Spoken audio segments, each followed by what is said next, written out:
Hello, welcome to All Things Chadwick. Right there is Cooper. Hi, Cooper. He's been watching the guys out the door who are doing the lawn. So anyway, I recently saw Brenda Gant. Some of you may know that name. She does a lot of fooding and gardening on Facebook, actually. I don't know if she does YouTube, but she does Facebook. And anyway, she made a recipe called Squash Alabama. Squash Alabama. So I'm gonna do Squash Alabama. Let's go. It is an absolutely beautiful day out there, which means the lighting in here is horrible because there's light coming in from the door in that window and there's light coming in from this window, but there's no light coming this way. It's both going out that way.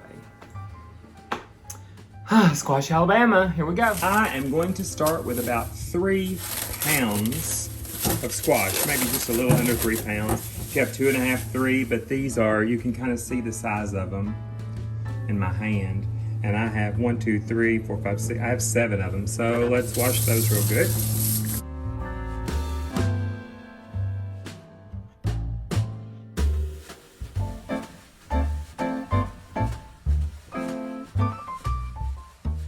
And let's get these sliced up.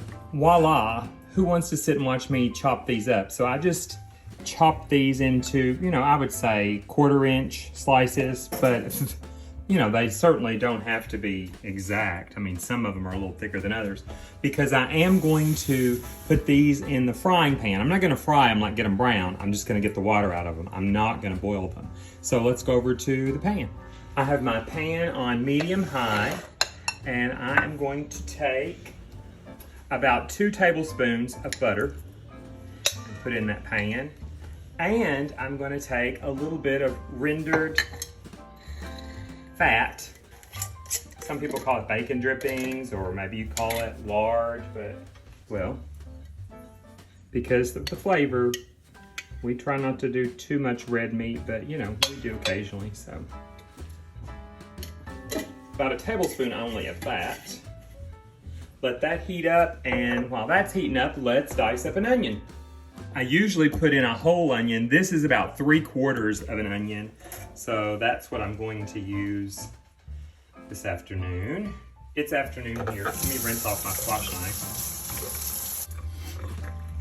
And this doesn't have to be sliced up real fine. Or diced up, I guess you would say, real fine. Just want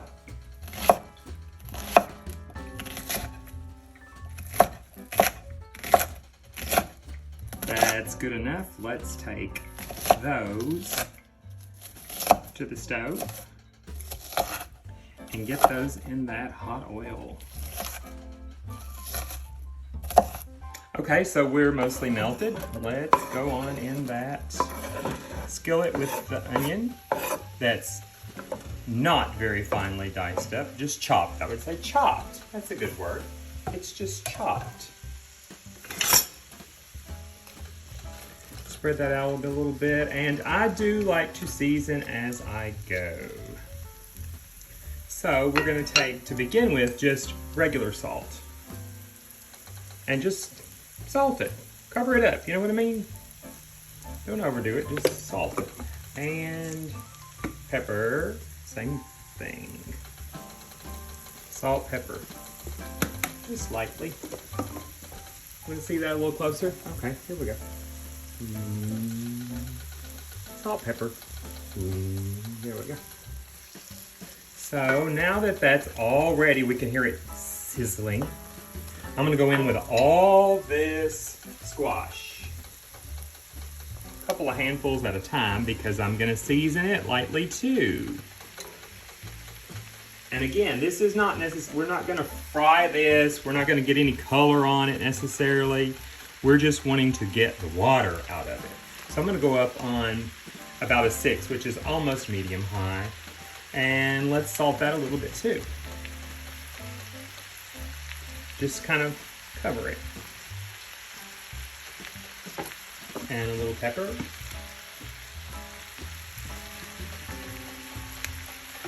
And another couple of handfuls. This skillet's gonna be full. I could pick up this big piece of marble chopping block, and if one goes in the floor like it just did, that's okay. We just mopped the floor yesterday, and we're gonna rinse it off, and guess what? We're farmers, it's going in, we're not wasting it. Do you wanna turn my channel off because that's gross? I'm sorry, go right ahead, it's okay.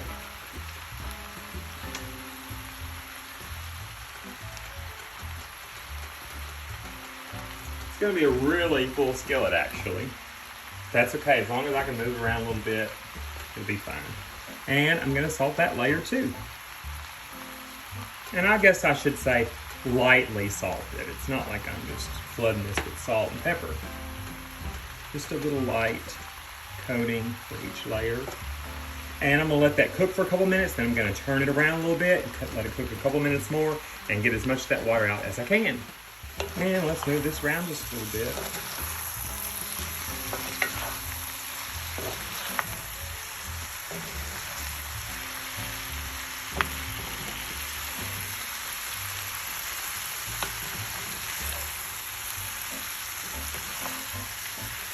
These will probably need to kind of soften and cook up for 10-15 minutes. So just kind of move them occasionally. You'll be able to tell when the frying changes if they need to be turned. Okay, that gave me time to wash the marble cutting board or the cutting tablet, and also wash the wooden one. And you can see how these onions are taking on, you know, that translucent appearance. And that little bit of salt we throw on each layer is helping some of this water to cook up. So, you know, the water is kind of gathering in the bottom, and we want that to sizzle away, evaporate away. And the butter and that yummy oil is going into the squash Alabama. You know, I watched several people make similar recipes. Some people just call it squash casserole. This is a pretty simple version, even though I am adding a couple of my own little things. But it's still squash Alabama. Let's keep turning, about 5 or 10 more minutes. While that's cooking up, we'll go ahead and make our topping. I'm gonna take 1 sleeve of Ritz crackers, and I'm gonna mash and push and twist until they kind of become powder.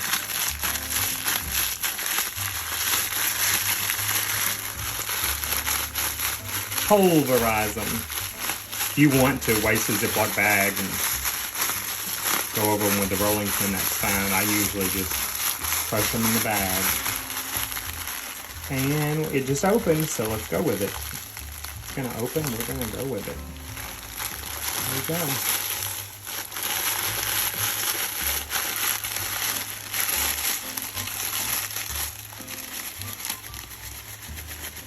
One sleeve of Ritz crackers. Let's throw the rest of this butter in the microwave. And we'll add that to the crackers. All of it. Good. And give that a tiny little mix. These are not the buttery topped salt crackers. These are the wheat. If they were the buttery, salted, buttery Ritz, I would probably not add that little extra butter. But these are the whole wheat that do not have any butter. So, and it's a Southern casserole after all. Everybody else adds butter, so we're gonna add butter. It's squash Alabama after all. Now, the next thing is an optional. I think I hit this. I'm not right in the middle. The next thing is optional. About a tablespoon of Parmesan cheese. Now, I'm sure that's in some other squash Alabama recipes. It was not in Brenda Gant's, but it was in a few. So, let's mix that in too. And set that aside, and I'll be right back. Okay, this smells divine. We are getting a little bit of brown on some of these onions and squash, and that's absolutely fine. Now, as you can probably tell, there's still a little tiny bit of water cooking off of this. So I'm gonna go ahead and turn this off. Make me a little space and let some of that water cook off. Turn that off, get out a big mixing bowl, and we're gonna put this together. We'll see what happens. So let's just get that squash in there just like that. Ooh, that's a hot pan. So I'm gonna get the rest of these onions out though. I certainly don't wanna leave any of these almost caramelized onions in the pan. So that's number one. Now, the first thing that I'm gonna do to start helping these cool off a little bit and absorb some of that, pardon me, leftover water is I'm gonna take half a sleeve of saltine crackers, and I want those crunched really well. Pulverize those as well.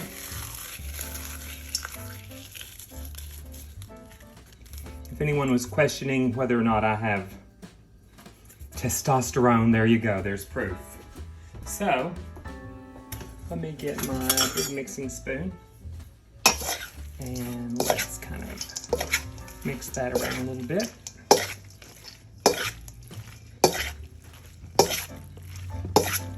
I do want this to cool down just a little bit because this is going to have an egg or two in it as well.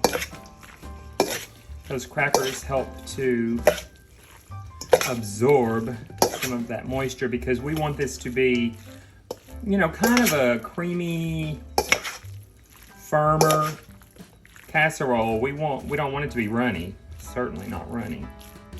Even just like that, that would be delicious. That's almost like breaded and fried squash right there. So next thing's next. I'm gonna let this cool off actually for about 5 minutes and then we're gonna continue. So while I've set that to the side to cool, let me tell you what else I'm gonna put in there. We grow elephant garlic.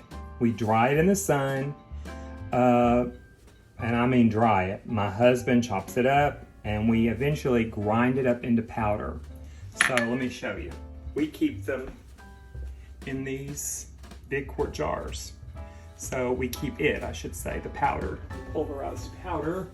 So about a half a teaspoon of garlic powder, about a half a teaspoon of Italian seasoning. You could put more if you like Italian seasoning.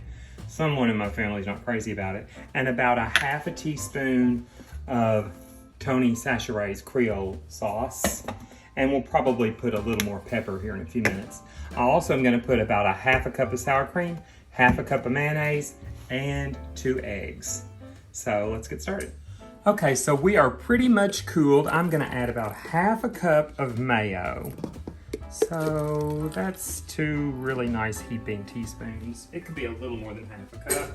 I'm not grabbing another spoon. I'm gonna rinse that mayo off. And I'm gonna add the same of sour cream. About 2 heaping tablespoons of sour cream, which is probably a little over half a cup, maybe 3/4 of a cup of each. Because again, I do have a little over 3 pounds, I believe, of squash.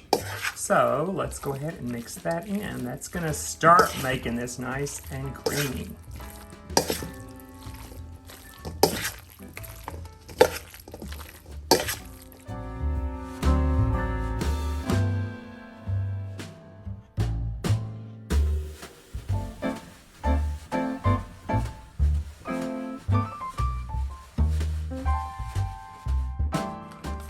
I'm going to add a cup of pre-shredded. Now you can grate your own if you want, but this is just sharp cheddar, about a cup.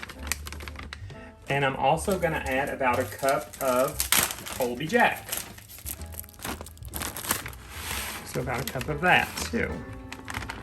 So about 2 cups of finely grated cheese.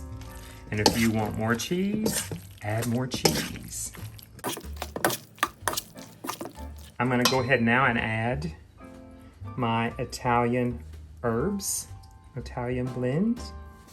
And I'm gonna add my garlic. And I'm gonna add my Tony Chachere's. And as promised, I'm gonna add a little more pepper. Maybe another 1/4 teaspoon, not much. Unless you like lots and lots of pepper.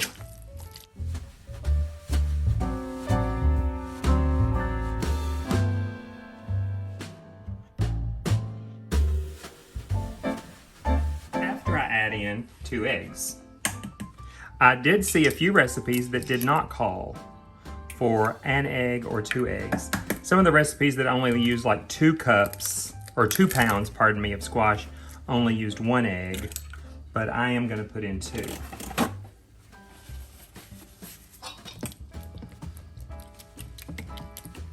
We'll beat those up just a little bit before I mix them in.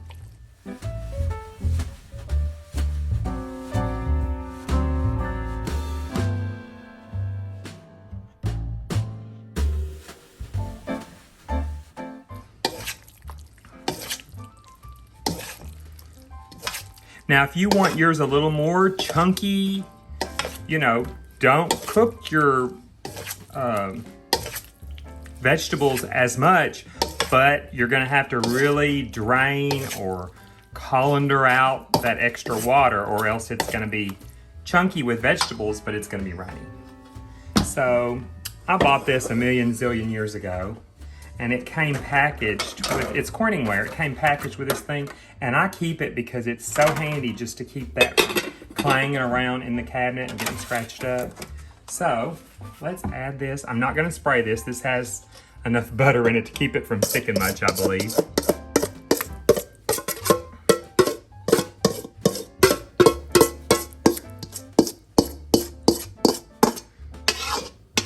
If you're making this for a big crew of people, you might want to use 6 pounds. Fill up like a whole lasagna dish of this.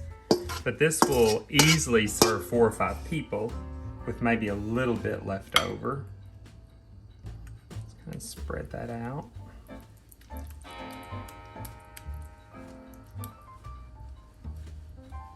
I'm gonna grab a spatula and get this remaining yumminess out of here too.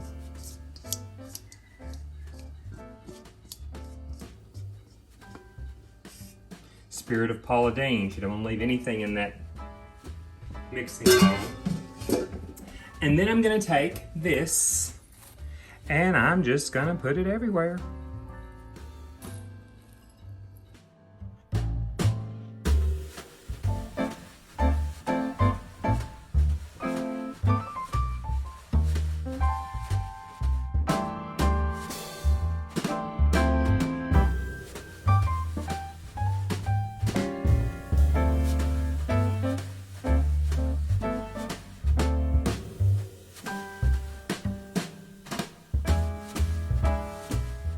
Let's kind of spread that out a little bit, just like that.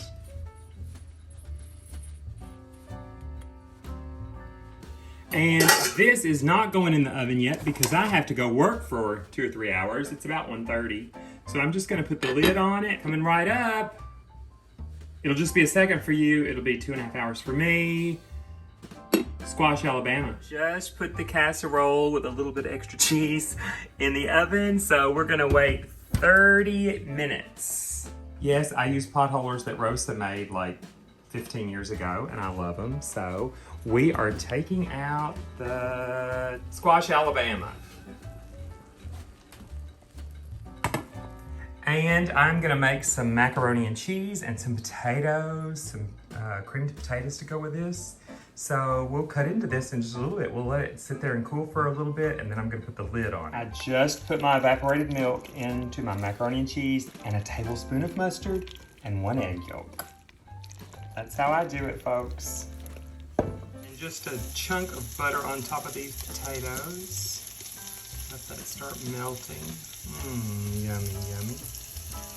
And Ephraim decided he wanted just 1 little serving of asparagus from the garden, so he's gonna have some asparagus on the side too. And butter, salt, pepper. And here we go. We're gonna dig into this delicious casserole. Stay together, stay together, stay together. Oh, yummy. Look at there. Look at there, it came out just perfect. A little extra bite on the side. And there we are. Casserole, Alabama. I mean, squash, Alabama. Damn it. So here we go. Nice big piece of squash. It's delicious. I'm not joking. Go for it. Squash, Alabama. I got it right. Bye.